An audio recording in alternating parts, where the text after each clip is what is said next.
నమస్కారం అవ్వా. మీ ఇంట్లో ఉన్న ఓట్లన్నీ మన ప్రభుత్వానికే ఇయ్యాలి.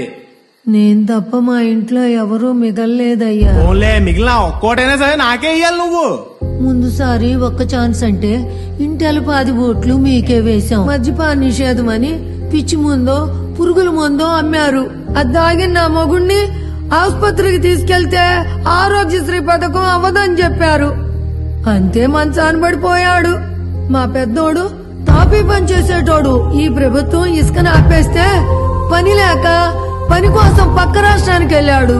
ఇంతవరకు జాడే లేదు. మా చిన్నోడు వ్యవసాయం చేసేటోడు.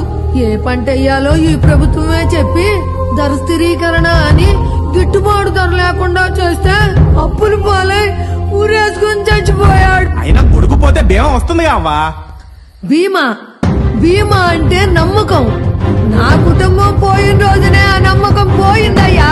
నాకు తలగొరువు పెట్టవలసిన వారి సాగునే నేను చూడవలసి వచ్చింది. ఇక డబ్బంటావా? ఇదిగో తీసుకొని నా పోయిన కుటుంబాన్ని నాకు ఇవ్వగలవా? ఇదిగో మీ మనోడు భవిష్యత్తు గురించి అయినా ఆలోచించి ఈ ఒక్కసారి మళ్ళీ మన ప్రభుత్వం కోటి అంతా బాగుంటది. ఒక్కసారి నమ్మి కోల్పోయింది చాలు. భవిష్యత్తు తరాలు బాగు